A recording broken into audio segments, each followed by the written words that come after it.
Hello student, एक और नया मज़ेदार और ज्ञानवर्धक वीडियो में आपका स्वागत है। देखिए स्टूडेंट, यदि आप 11th में हैं, 10th में हैं, 12th में हैं, या आप बीएससी के स्टूडेंट हैं, फर्स्ट ईयर, सेकेंड ईयर या फाइनल ईयर के स्टूडेंट हैं, या आप जो है एमएससी के स्टूडेंट हैं, या आप नीट का तैयारी कर रहे हैं, या फिर आप लाइफ साइंस के स्टूडेंट हैं, तो यह वीडियो आपके लिए है। इस वीडियो में आप लोग थंबनेल को देख करके जान ही चुके हैं कि यह सेल डिवीजन या सेल साइकिल का वीडियो है, जिसमें आपका पुनः एक बार फिर से स्वागत है। आज की इस वीडियो में हम लोग क्या क्या जानने वाले हैं? आज की इस वीडियो में हम लोग जानने वाले हैं कि सेल साइकिल किसे कहते हैं। ठीक है, सेल साइकिल क्या है, सेल साइकिल को जो है कितने भागों में बांटा गया है, सेल साइकिल के कितने प्रकार होते हैं, कितने टाइप के सेल साइकिल होते हैं, और जो है इन सेल साइकिल को जो है डिटेल से एक एक करके जानेंगे हम लोग। ठीक है, इसमें मियोसिस डिवीजन क्या होता है, माइटोसिस डिवीजन क्या होता है, एमाइटोसिस डिवीजन क्या होता है, सेल साइकिल जो है कितने घंटे में पूरा होता है। ठीक है, इनमें इंटरफेज क्या होते हैं, डिवीजन फेज में कौन कौन से फेज होते हैं, सारे चीजों को जो है हम लोग जो है एक एक करके जानेंगे। तो वीडियो को पूरा देखिए, आपको पूरा समझ में आएगा। ओके, चलिए सबसे पहले हम लोग शुरू करते हैं डेफिनेशन ऑफ सेल, मतलब कोशिका की, मतलब सेल डिवीजन की परिभाषा से। ठीक है, देखिए यहाँ पर आप लोग को दिखाई दे रहा होगा सेल डिवीजन या कोशिका विभाजन, उसी को कहते हैं, या फिर सेल साइकिल, या फिर इसी को कोशिका चक्र कहते हैं। ठीक है, तो सेल डिवीजन का कहने का सीधा तात्पर्य है एक सेल से दो या दो से अधिक सेल बनना। यह प्रोसेस क्या कहलाता है? सेल डिवीजन कहलाता है, या कोशिका विभाजन।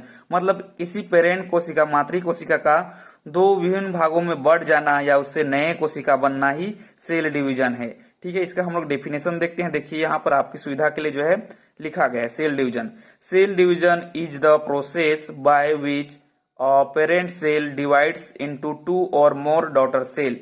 इसका क्या मतलब है कि कोशिका विभाजन वह प्रक्रिया है जिसमें मातृ कोशिका विभाजित होकर दो या दो से अधिक पुत्री कोशिका में बढ़ जाती है। ठीक है, ये इंग्लिश में परिभाषा लिखाया गया है और जो है ये हिंदी में। ठीक है, आप हिंदी मीडियम के हैं या इंग्लिश मीडियम के हैं तो दोनों के लिए है ये। ठीक है, इंग्लिश मीडियम वाले या फिर हिंदी मीडियम वाले भी दोनों डेफिनेशन लिख सकते हैं, और इंग्लिश मीडियम वाले भी दोनों डेफिनेशन लिख सकते हैं समझने के लिए। ठीक है, तो कोशिका विभाजन क्या है बच्चों? कोशिका विभाजन वह प्रक्रिया है जिसमें कोई मातृ कोशिका दो डॉटर कोशिका या दो से अधिक डॉटर कोशिका में बढ़ जाते हैं। ठीक है, देखिए इस परिभाषा के अनुसार क्या है, देखिए कोई एक पेरेंट सेल है, ये आप लोग को दिखाई दे रहा होगा। देखिए एक पेरेंट सेल है, यह सेल डिवीजन के प्रोसेस से, सेल डिवीजन के प्रक्रिया से दो या दो से अधिक भी हो सकते हैं, यह सेल दो या दो से अधिक कोशिका में भी बढ़ सकते हैं। तो आप लोग जो है इस डेफिनेशन को स्क्रीनशॉट कर लीजिए और जो है इसका एक अच्छा सा नोट्स बना लीजिए। चलिए इसका स्क्रीनशॉट कर लीजिए। इसके बाद हम लोग जानेंगे कि जो सेल डिवीजन है वो कितने प्रकार से होते हैं। ठीक है, इस परिभाषा को जो है आप लोग स्क्रीनशॉट कर लीजिए। ओके,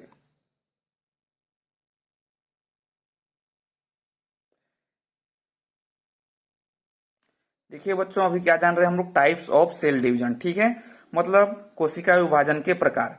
तो कोशिका विभाजन इसमें कितने प्रकार से होते हैं? तीन प्रकार से कोशिका विभाजन हो सकते हैं। एक माइटोसिस सेल डिवीजन हो सकता है, दूसरा है मियोसिस सेल डिवीजन, और तीसरा है amitosis cell division. Mitosis cell division का हिंदी क्या है? समसूत्री कोशिका विभाजन। मियोसिस का अर्धसूत्री कोशिका विभाजन, एमाइटोसिस का अर्धसूत्री कोशिका विभाजन। ठीक है, अब देखिए हम लोग सबसे पहले जानेंगे माइटोसिस सेल डिवीजन या समसूत्री कोशिका विभाजन। समसूत्री कोशिका विभाजन, यह हिंदी टर्म से ही स्पष्ट है। देखिए सम मतलब समान, सूत्री मतलब जो भी कोशिका बनेगा वो समान बनेगा। तो यह जो समसूत्री विभाजन है यह सोमेटिक सेल में होता है। इसमें होता है सोमेटिक सेल या कायिक कोशिका में होता है, जैसे कि और नोज का सेल हो गया, नाक का सेल, आंख का सेल, ईयर आई का सेल, ईयर मतलब कान का सेल, या फिर हाथ पांव में जो भी सेल हैं, जो भी कोशिकाएं हैं, उन कोशिकाओं में कौन सा डिवीजन होता है? समसूत्री विभाजन की घटना घटित होता है। ठीक है, अब आप लोग बोल रहे होंगे कि नाक में, आई में, कान में, पेट में, नाक में, हाथ पांव में यदि समसूत्री विभाजन होता है तो यह क्यों नहीं बढ़ जाता? जैसे नाक बड़ा क्यों नहीं हो जाता है, या फिर पैर का जो सेल है वो बड़ा क्यों नहीं हो जाता है? कान में कोशिका विभाजन होता रहेगा तो वो बड़ा क्यों नहीं हो जाता है? तो इसका जवाब है, ठीक है, ये बड़े क्यों नहीं होते हैं, ये जो है आपको नेक्स्ट पार्ट में आप लोग को जानने का मिलेगा, जब हम लोग जो है इंटरफेज में हम लोग पढ़ेंगे। G1 फेज, G0 फेज, उसमें आपको पता चलेगा इंटरफेज में कि जो है आखिर समसूत्री विभाजन उन कायिक कोशिका में होता है, आंख, नाक, कान जो भी अन्य कोशिकाएं हैं तो वो बड़े क्यों नहीं हो जाते हैं। ठीक है, तो इसका एक कारण है। ठीक है, यदि इंटरफेज में हम लोग उस कारण को जानने वाले हैं। ठीक है, तो आप लोग याद रखिएगा कि माइटोसिस डिवीजन के दौरान जो है नोज, ईयर और जो है आई में सेल डिवीजन क्यों नहीं हो रहा है। ठीक है, यदि इसका रीजन जानते हैं आप लोग इसको कमेंट जरूर करें। बाकी आप लोगों को इंटरफेज में तो पता चल ही जाएगा कि आखिर जो है आंख, नाक, कान, हाथ पांव में जो है क्यों कोशिका विभाजन हो रहा है तो बड़ा क्यों नहीं होते हैं। ठीक है, चलिए नेक्स्ट क्या है, मियोसिस सेल डिवीजन। ठीक है, मियोसिस सेल डिवीजन या अर्धसूत्री कोशिका विभाजन। ठीक है, अर्धसूत्री कोशिका विभाजन में क्या हो जाता है कि इसमें जो भी सेल डिवीजन होते हैं ये आधा रह जाता है, उनमें जेनेटिक कैरेक्टर क्या होता है, आधा हो जाता है। यह जर्म सेल में होता है, जनन कोशिकाओं में होता है। जनन कोशिका कौन कौन से हैं बच्चों, sperm cell, ovum cell. Sperm मतलब शुक्राणु, ओवम मतलब क्या है, अंडाणु वाला सेल। ठीक है, जो ये फीमेल में पाया जाता है, स्पर्म मेल में पाया जाता है। ठीक है, देखिए बच्चों अगला जो डिवीजन है आप लोग को यहाँ दिखाई दे रहा होगा, अगला डिवीजन है ये देखिए, ये माइटोसिस से सॉरी ए माइटोसिस सेल डिवीजन। ए माइटोसिस सेल डिवीजन या असूत्री कोशिका विभाजन यह माइक्रो ऑर्गेनिज्म सूक्ष्म जीवों में होता है। ठीक है, जैसे कि बैक्टीरिया, प्रोटोजोआ, और इसके अंतर्गत जो डिवीजन होता है इनमें जो है मातृ कोशिका का लक्षण जो है समान हो भी सकता है और नहीं भी हो सकता है। अभी आपको पता चल जाएगा इसके बाद जो है कि माइटोसिस डिवीजन में किस प्रकार से होता है। आप लोग फिलहाल जो है इस टाइप ऑफ सेल डिवीजन है इसको जो है स्क्रीनशॉट करके जो है इसका नोट्स बना लीजिए। ठीक है, इसको स्क्रीनशॉट कर लीजिए बच्चों, इसका स्क्रीनशॉट कर लीजिए।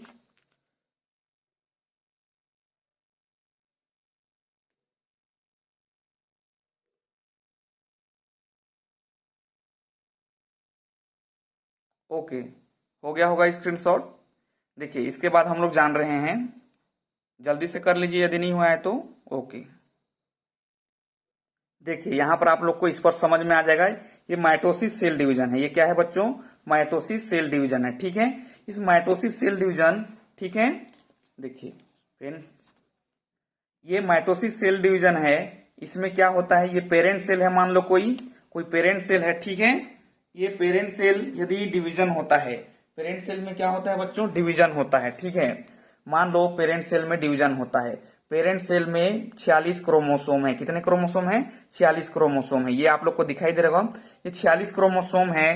तो यदि इसमें डिवीजन होता है, क्या होता है, डिवीजन होता है तो ये दो डॉटर सेल बनाते हैं। तो इन डॉटर सेल के प्रत्येक सेल में भी कितने क्रोमोसोम होंगे, 46 क्रोमोसोम ही होंगे। देखिए इसमें कितने क्रोमोसोम होंगे, 46 क्रोमोसोम ही होंगे। इसीलिए इसको समसूत्री विभाजन कहा जाता है। समसूत्री मतलब समान, जो भी कोशिका बनेगा उसमें जो क्रोमोसोम की संख्या होगा समान होगा और यह अपने पेरेंट सेल की तरह ही दिखेंगे। ठीक है, तो ये माइटोसिस डिवीजन है। और मियोसिस डिवीजन में क्या होता है कि यदि कोई पेरेंट सेल है, मान लो यदि इस पेरेंट सेल का 46 क्रोमोसोम है और इसमें डिवीजन हो जाता है, क्या होता है बच्चों, डिवीजन हो जाता है। और डिवीजन होने के बाद जो भी डॉटर सेल बनते हैं इसमें ये अर्धसूत्री विभाजन है तो इसमें क्रोमोसोम की संख्या आधा रह जाता है। देखिए यहाँ कितना हो गया, यदि इसमें 46 है तो इसमें कितने हो जाएंगे, 23 हो जाएंगे। ठीक है, मतलब क्रोमोसोम आधा हो जाता है, इसीलिए इसको अर्धसूत्री या मियोसिस डिवीजन कहते हैं। ठीक है, अब देखिए ये और एक है ए माइटोसिस सेल डिवीजन। क्या है बच्चों, ये ए माइटोसिस सेल डिवीजन। ए माइटोसिस सेल डिवीजन आप लोग जानते हैं माइक्रो ऑर्गेनिज्म होता है। कौन कौन से, बैक्टीरिया में और अमीबा वगैरह, प्रोटोजोवन वगैरह में होता है। मान लो यह कोई ए माइटोसिस सेल है, कोई माइक्रोस्कोपिक जीव है जैसे अमीबा है, तो इसमें यदि सेल डिवीजन होगा तो इसमें जितना क्रोमोसोम होंगे, ठीक है, आप लोग जानते ही हैं इसमें वेल डेवलप क्रोमोसोम होते भी होंगे और नहीं भी, डीएनए वगैरह होते हैं, सर्कुलर डीएनए वगैरह होते हैं, माइक्रोस्कोपिक जो जीव होते हैं। तो इनमें जो भी क्रोमोसोम की संख्या होगा या डीएनए की संख्या या तो बराबर हो सकते हैं या कम या ज्यादा भी हो सकते हैं। इसका कोई निर्धारित या फिक्स नहीं रहता है कि इसमें जो पेरेंट सेल है वैसे ही सेम इनमें भी क्रोमोसोम का संख्या बने। देखिए ये आप लोग को समझ में आ गया होगा। यदि समझ में आ गया है तो इसको जो है आप लोग जो है स्क्रीनशॉट कर लीजिए और इसका भी जो है आप लोग जो है अच्छे से नोट्स बना लीजिएगा। ठीक है, अभी हम लोग इसके बाद नेक्स्ट जानने वाले हैं, ठीक, इसका आप लोग जो है स्क्रीनशॉट कर लीजिए। अभी हम लोग इसके बाद जानने वाले हैं, स्क्रीनशॉट जल्दी करिए। सेल डिवीजन को जो है कितने भागों में बांटा गया है, ठीक है। ठीक है, मान लो अभी सबसे पहले हम लोग स्टार्ट करते हैं माइटोसिस डिवीजन या समसूत्र विभाजन। तो कोई भी सेल डिवीजन को देखो, सबसे पहले उसमें जो है 3 भाग में उसको बांटा जाता है। स्क्रीनशॉट करिए, फिर देखते हैं इसका। ठीक है, हो गया, ओके।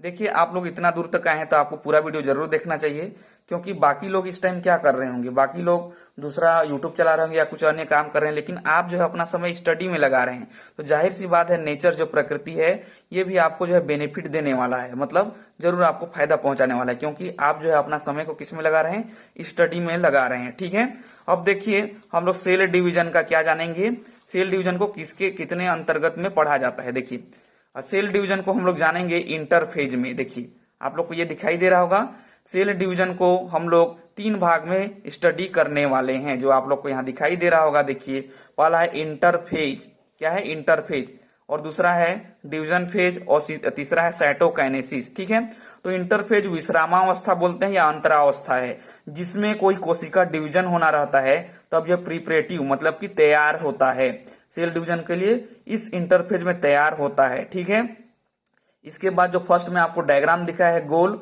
उसमें कितने घंटे होते हैं उसको भी हम लोग चर्चा करने वाले हैं, लेकिन पहले इसको समझिए।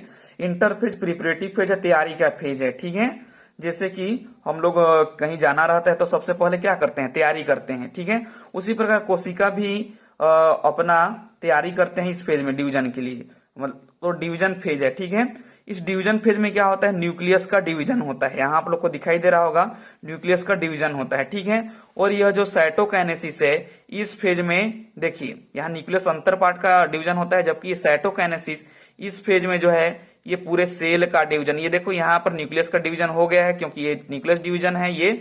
उसके बाद यहाँ न्यूक्लियस डिवीजन होने के बाद यह जो कोशिका है, सेल है, इसका फिर पूर्ण रूप से 2 सेल में ये बढ़ जाते हैं, जो आप लोग को यहाँ डायग्राम में, ये डायग्राम में दिखाई दे रहा होगा। ठीक है, ये देखिए, तो मेरे ख्याल से ये भी आपको समझ में आ गया होगा। इसके बाद जो डायग्राम है कि सेल डिवीजन में कितने समय लगता है, इसमें जो है इंटरफेज में कितना समय लगता है, G1 फेज में कितना समय लगता है, G2 फेज में, S फेज में, और जो माइटोसिस डिवीजन के प्रोफेज, एनाफेज, टीलोफेज, इनमें मिलाकर के जो है कितना समय लगता है, इसका हम लोग जो है बेसिक कॉन्सेप्ट इसके बाद जानने वाले हैं। तो इसको भी आप लोग जो है स्क्रीनशॉट कर लीजिए जल्दी से, फिर इसको जानने वाले हैं। ठीक है, देखिए वीडियो थोड़ा लंबा है, लेकिन आपको जो है एक पूरा नॉलेज और परफेक्ट नॉलेज और जो है एक अच्छा कंटेंट मिल जाएगा इसमें, तो वीडियो को देखते जाइए। ओके, स्क्रीनशॉट हो गया होगा बच्चों। देखिए बच्चों, यह सेल डिवीजन का एक बेसिक कॉन्सेप्ट है, यदि इसको आप लोग समझ गए ना, तो आप सेल डिवीजन के सारे प्रोसेस को आसानी से समझ जाएंगे। ठीक है, और आप लोग जानते हैं सेल डिवीजन जो है 24 घंटा में पूरा होता है। कितने घंटे में पूरा हो जाता है, आप लोग जो है कहीं पर लिख लीजिए, या फिर मैं यहाँ लिख दे रहा हूं। देखिए, सेल डिवीजन मान लो कितने घंटे में पूरा था, 24 आवर में। ठीक है, आवर्स, 24 आवर्स में पूरा होता है। तो यहाँ पर आपको जो है इस डायग्राम को आप लोग देखिए, इसको थोड़ा सा भी स्किप मत करिए, इसको समझ में आ गया तो आपको सेल डिवीजन जो है आसानी से समझ में आ जाएगा। ठीक है, तो चलिए देखते हैं। मान लो सेल डिवीजन जो है 24 घंटे में पूरा होता है, तो सेल डिवीजन 24 घंटे में पूरा होता है, तो इसमें जो 23 घंटे का समय है वह डिवीजन फेज में, देखिए यहाँ पर डायग्राम दिख रहा होगा। देखो, सबसे पहले अंदर देखो, ये एम फेज का पार्ट है, मतलब इतना से लेकर के ये पूरा पार्ट किसका पार्ट है, एम फेज का पार्ट है। ठीक है, ये एम फेज का पार्ट है। उसके बाद देखो, यहां से लेकर के यहां तक ये G1 का पार्ट है, और इस वाले पार्ट से लेकर के इस वाले पार्ट तक ये किसका फेज है, एस फेज का पार्ट है। अब देखो, यहां से लेकर के जो है इस जगह तक ये किसका फेज है, G2 का फेज है। तो सबसे पहले देखो, यहाँ पर G1 phase, S phase, G2 phase, और ये जो M फेज है, ये G1 phase, S phase, G2 phase, और ये M फेज है। तो G1 फेज को कितने घंटे में लगते हैं, G1 फेज, कोई कोशिका है, जैसे कि ये कोशिका है, मान लो ये आपको दिखाई दे रहा होगा, यह कोशिका G1 फेज मतलब ग्रोथ फेज 1 में 11 घंटे का समय लगता है। देखिए, यहां से लेकर के ये देखिए इस वाले जगह से लेकर के यहां तक ये किसका पार्ट है, G1 का फेज है, जो यहाँ पर आप लोग को दिखाई दे रहा होगा 11 हावर्स, मतलब 11 घंटे का समय लगता है कोशिका को G1 फेज में। उसके बाद G1 फेज के बाद ये कहाँ चले जाते हैं, सॉरी जीवन फेज के बारे में और कुछ जान लेते हैं। जीवन फेज में क्या होता है बच्चों, ये जो कोई कोशिका है मान लो, ठीक है, मान लो यहाँ देखिए ये कोई कोशिका है, तो इसमें अंदर में जो भी सेल ऑर्गेनेल है, ठीक है, अंदर में जो भी माइटोकॉन्ड्रिया है, गोल्जी बॉडी है, एंडोप्लाज्मिक रेटिकुलम है, तो इनका जो है मल्टीप्लीकेशन होता है और ये बहुत सारे अधिक मात्रा में ये बनने लगते हैं जो सेल ऑर्गेनेल है, ठीक है, ये सेल है, तो सेल ऑर्गेनेल जो है बहुत संख्या में बनने लगते हैं, ठीक है। और इनमें प्रोटीन का भी संश्लेषण होता है, कौन से फेज में, जीवन फेज में। उसके बाद जीवन फेज के बाद ये किस में प्रवेश कर जाता है, एस फेज में। एस फेज का पूरा नाम क्या है, सिंथेसिस फेज में, सिंथेसिस फेज, जिसमें 8 घंटे का समय लगता है। कितने घंटे का समय लगता है बच्चों, 8 घंटे का समय लगता है, ठीक है। जैसे कि कोई व्यक्ति बचपन से लेकर के थोड़े से बड़े होने तक कितने साल लगता है, लगभग 11 साल लग जाते हैं 5वीं 6वीं क्लास में।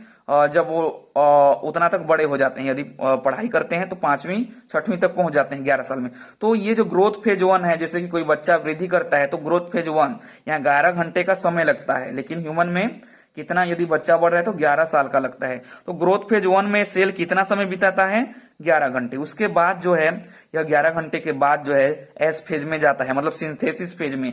तो कोई सेल है, मान लो यहाँ पर कोई सेल है, तो इस सेल में जो है अंदर में डीएनए है, तो इस डीएनए का रेप्लिकेशन होता है और जो है एक डबल स्ट्रैंड से ये डबल स्ट्रैंड मतलब डीएनए रेप्लिकेशन हो जाता है और डीएनए की और एक श्रृंखला बना लेते हैं। जैसे कि ये सेल का एक भाग है, तो ये रेप्लिकेशन होकर के क्या बनाएंगे, देखो ये इस तरह के डीएनए का डबल हेलिक्स बन जाएंगे और इस तरह से बनाने लगेंगे, मतलब डॉटर क्रोमोसोम का पार्ट का जो है निर्माण हो जाता है एस फेज में, इसीलिए इसे सिंथेसिस फेज बोला जाता है।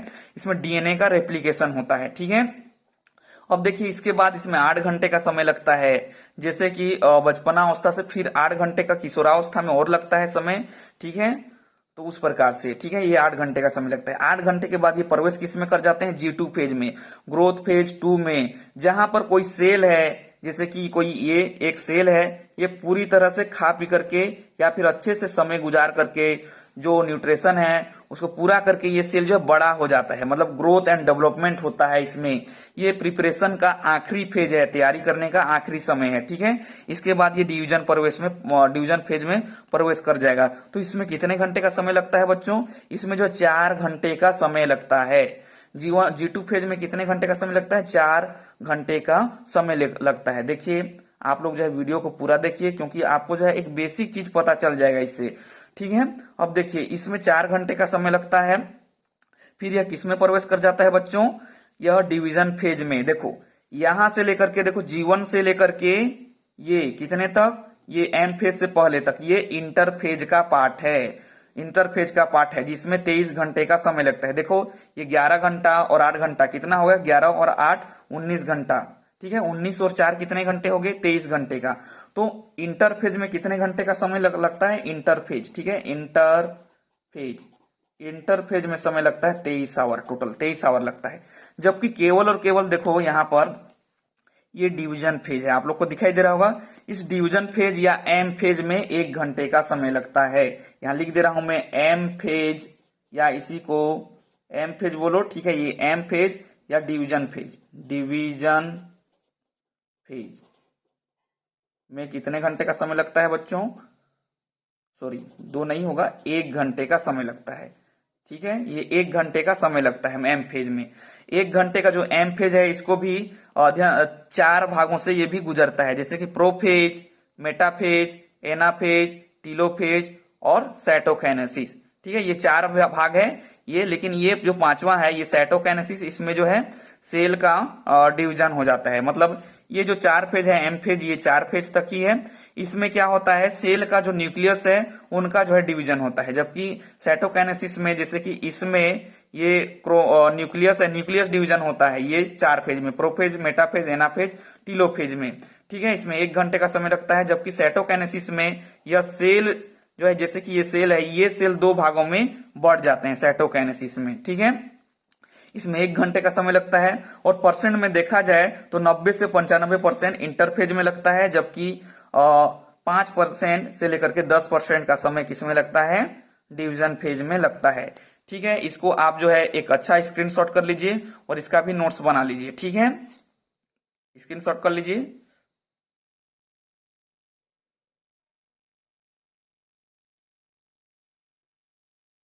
देखिए आप लोग की सुविधा के लिए यहाँ पर नोट्स कर दिया गया है कि G1 फेज में क्या होता है। तो सेल और C1 या ग्रोथ फेज 1 में क्या होता है, सेल ऑर्गेनेल मल्टीप्लिकेशन होता है, मतलब सेल ऑर्गेनेल बनने लगते हैं। देखो यहाँ पर देखे थे हम लोगों ने, ठीक है। और जब प्रोटीन सिंथेसिस होने लगता है, एस फेज में क्या होता है, या सिंथेसिस फेज जिसको बोलते हैं, डीएनए का रेप्लिकेशन होता है, ठीक है, जिसको हम लोगों ने यहाँ पर देखा था, डीएनए का रेप्लिकेशन, ठीक है। और G2 फेज में क्या होता है, ग्रोथ फेज 2 में फुली ग्रोथ एंड डेवलपमेंट होता है, सेल का फुली ग्रोथ एंड डेवलपमेंट होता है और प्रिपरेशन होता है सेल डिवीजन के लिए, ठीक है।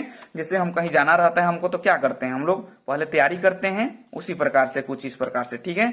तो देखिए बच्चों, वीडियो जो है काफी लंबा हो चुका है, आप लोग देखिए 20 मिनट से भी ज्यादा हो चुका है यहाँ तक वीडियो। तो और वीडियो जो है मेरे को अपलोड करने में नेट थोड़ा दिक्कत होता है, अपलोड नहीं हो पाता है वीडियो। तो इसके ये पार्ट 1 मानिए इसको। पार्ट 2 में हम लोग क्या जानने वाले हैं कि जो इंटरफेज और एम फेज के बारे में जानने वाले हैं कि इंटरफेज में जो G1 फेज में क्या क्या होता है, और इसको डिटेल से डायग्राम सहित जानेंगे कि G1 फेज में सेल कैसे दिखता है, और भी इसके अलावा कौन कौन से प्रोसेस होते हैं, एस फेज में क्या होता है, G2 फेज में क्या होता है। और इसी फेज के अंतर्गत ही आपको एक सब फेज का पता चलेगा, जिसमें आप लोग को पता चलेगा कि आखिर माइटोसिस जो डिवीजन है कायिक कोशिका में होता है, जैसे कि नाक, आंख, कान, हाथ, पैर, पायों की कोशिकाओं में। तो ये जो है अचानक से नाक क्यों बड़ा नहीं हो जाता है, कान बड़ा क्यों नहीं हो जाता है, तो आपको नेक्स्ट वीडियो में पता चलेगा। यदि आप जानते होंगे तो कमेंट जरूर करिए, और जो है आप इसको भी स्क्रीनशॉट कर लीजिए, ये वाला जो कॉन्सेप्ट है, और अच्छा सा नोट बना लीजिए, ठीक है। नेक्स्ट वीडियो में हम लोग इन इंटरफेज के बारे में डिटेल से जानने वाले हैं, तो आप जो है उनको मिस मत करिए, उसका भी वीडियो आपको मिल जाएगा बनने के बाद, ठीक है। और बच्चों, आप जो है चाहते हैं कि इसी तरह के वीडियो से जुड़े रहना, और जो है जब भी इस चैनल में कोई वीडियो डाला जाए तो आपको सबसे पहले मिल सके, तो आप जो है चैनल को अभी तक सब्सक्राइब नहीं किए हैं तो आप चैनल को सब्सक्राइब कर सकते हैं, और बेल आइकन को प्रेस करके ऑल पे यदि क्लिक करते हैं तो जब भी इस चैनल में कोई भी वीडियो डाला जाएगा आपको उस वीडियो का नोटिफिकेशन मिल जाएगा, मतलब पता चल जाएगा कि अभी इस चैनल पे कोई वीडियो डाला जा रहा है करके, ठीक है। और यह चैनल को सब्सक्राइब करने में किसी भी तरह का चार्ज नहीं लगता है, ना ही पैसे लगते हैं, बस हम लोगों को सपोर्ट मिलता है जो वीडियो बनाते हैं, और एक मोटिवेशन मिलता है कि हमारे द्वारा बनाया गया इस वीडियो को स्टूडेंट पसंद कर रहे हैं, और हमें मोटिवेशन मिलता है, और हम और अधिक से अधिक वीडियो डालने का प्रयास करते हैं, ठीक है। यदि आपको अच्छा लगे तो ही सब्सक्राइब कीजिए, वरना आपकी मर्जी है, ठीक है। होप आपको यह वीडियो अच्छा लगा होगा, आपके लिए हेल्पफुल रहा होगा। तो ओके बच्चों, ऑल द बेस्ट, अच्छे से पढ़िए, आगे बढ़िए, ठीक है। और मिलते हैं नेक्स्ट वीडियो में, इंटरफेज को लेकर के और एम फेज को जानेंगे, ठीक है। ओके।